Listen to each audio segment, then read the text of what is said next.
আজ আমি বানাবো তালের লুচি আর কুমড়োর ছক্কা। নমস্কার বন্ধুরা, মৌসুমি কিচেন অ্যান্ড ব্লগে আপনাদের সবাইকে স্বাগত। এই সময় বাজারে খুব সহজেই তাল পাওয়া যায়। তাল দিয়ে আমরা অনেক কিছুই তৈরি করি। কিভাবে সব ফুলকো তালের লুচি বানাতে পারবেন সেটাই আজ আপনাদের সাথে শেয়ার করব। তালের লুচির সঙ্গে আমি আর একটা পদ বানাবো, সেটা হলো কুমড়োর ছক্কা। কুমড়ো ছক্কার সঙ্গে তালের লুচি খেতে কিন্তু অসাধারণ লাগে। রেসিপিটি দেখতে দেখতে কোনো অংশ যদি আপনাদের ভালো লেগে থাকে, প্লিজ একটি লাইক, কমেন্ট অ্যান্ড সাবস্ক্রাইব করে আমার পাশে থাকবেন। তো চলুন বন্ধুরা, আর দেরি না করে রেসিপি দুটি দেখে নিন। প্রথমে আমি তালের লুচি বানাবো, তার জন্য দেখুন তাল নিয়ে নিয়েছি। আপনারাও এই রকম কালো তাল নিয়ে নেবেন, কারণ কালো তাল খুবই মিষ্টি হয়, একটুও তেতো হয় না। দেখুন আমি তালটা ছাড়িয়ে নিচ্ছি, আর এই তাল থেকে আমার 3টে মতো আটি বের হয়েছিল। এরপর তালের আটিগুলো সামান্য লবণ লাগিয়ে এইভাবে ঝুড়িতে চেঁচে নিচ্ছি।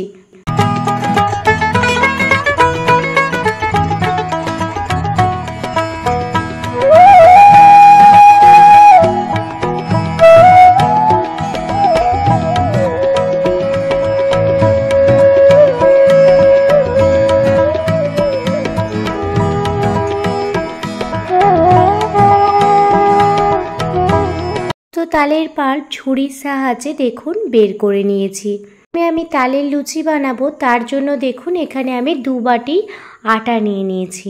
আপনারা আটার পরিবর্তে ময়দাও ব্যবহার করতে পারেন, তাতে কোনো সমস্যা নেই। আমাদের বাড়িতে যেহেতু ময়দা অতটা খাওয়া পছন্দ করে না, সেই জন্য আমি আটা দিয়ে বানাচ্ছি। দেখুন 2 বাটি আটা নিয়ে নিয়েছি, আর দিয়ে দিচ্ছি স্বাদ মতো লবণ। লবণ দিয়ে দেওয়ার পর দিয়ে দিচ্ছি 2 চামচ রিফাইন্ড অয়েল। তেল দিয়ে দেওয়ার পর ভালোভাবে ময়দার সাথে মাখিয়ে নিতে হবে তেলটা।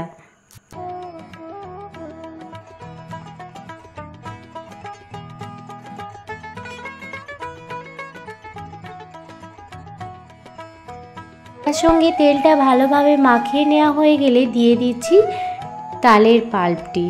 একেবারে সব তালের পাল্প দিতে যাবে না, অল্প অল্প করে তালের পাল্প দিয়ে ভালোভাবে আটাটা মেখে নেবেন।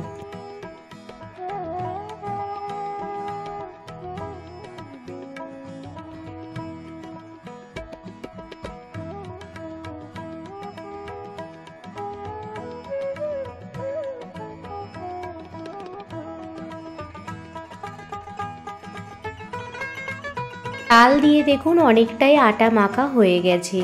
এই পর্যায়ে দিয়ে দিচ্ছি আরও সামান্য পরিমাণ রিফাইন্ড অয়েল দিয়ে তেল দিয়ে ভালোভাবে আটাটা ঠেসে নিচ্ছি।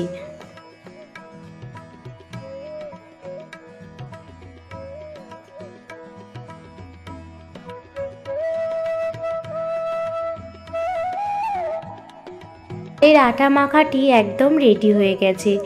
এরপর এই আটা থেকে ছোট ছোট করে গুচি কেটে নেব।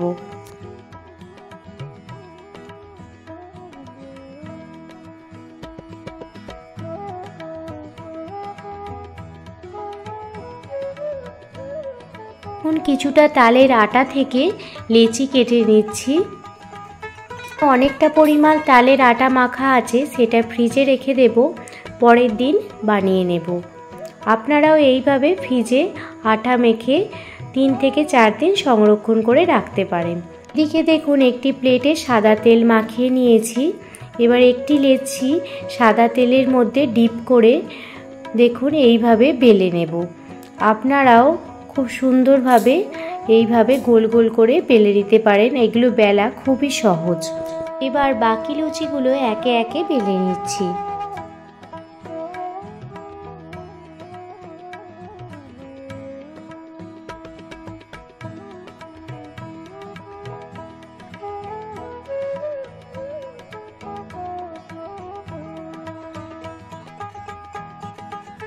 ছটা মতো লুচি একটি প্লেটে দেখুন উঠিয়ে রেখে দিচ্ছি।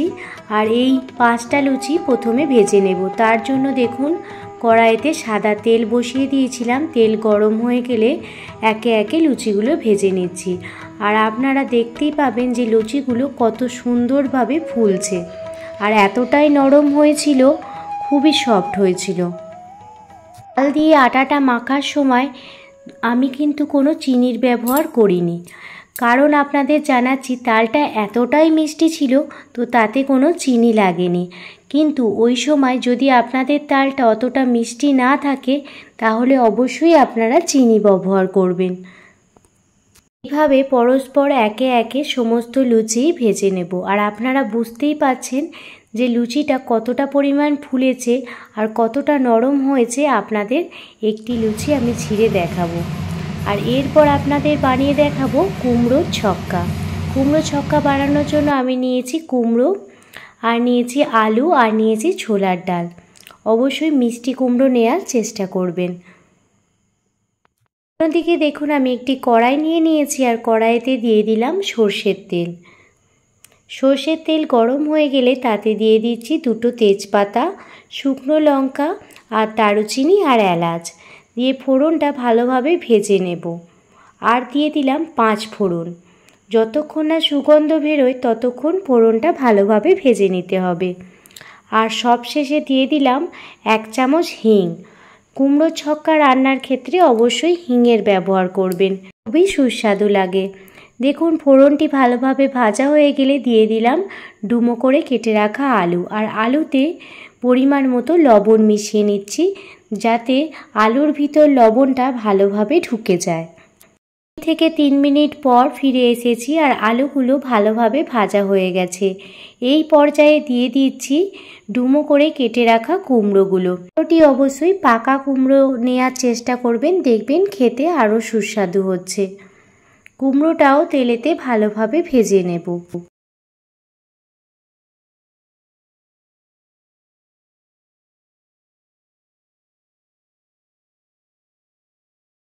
আলু আর কুমড়ো ভালোভাবে ভাজা হয়ে গেছে। এই পর্যায়ে দেখুন দিয়ে দিচ্ছি ছোলার ডাল। ছোলার ডালটা আমি 3 থেকে 4 ঘন্টা ভিজিয়ে রেখে দিয়েছিলাম, সেই ছোলার ডালটা দিয়ে দিচ্ছি। ছোলার ডাল দিয়ে দেওয়ার পর দিয়ে দিচ্ছি আদা বাটা। আর আদা বাটা দিয়ে দেওয়ার পর ভালোভাবে কষিয়ে নিতে হবে। এই সময় গ্যাসের ফ্লেম আপনারা অবশ্যই মিডিয়াম করে রাখবেন। আলু আর কুমড়ো ভাজা ভাজা হয়ে গেলে এতে দিয়ে দিলাম 2টো কাঁচা লঙ্কা, আর দিয়ে দিচ্ছি পরিমাণ মতো জল।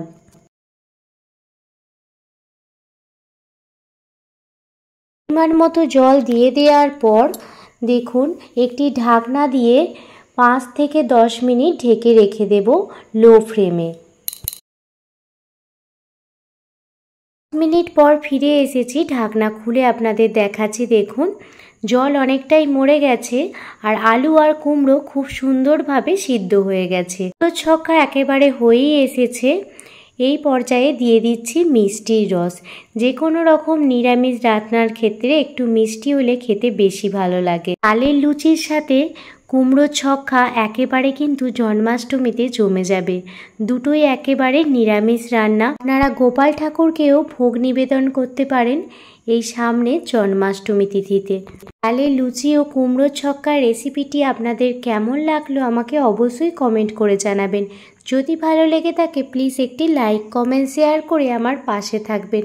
ভালো থাকবেন, সুস্থ থাকবেন, সাবধানে থাকবেন। আরও কোনো দিন অন্য কোনো রেসিপি ভিডিও নিয়ে আপনাদের সামনে হাজির হব। ধন্যবাদ।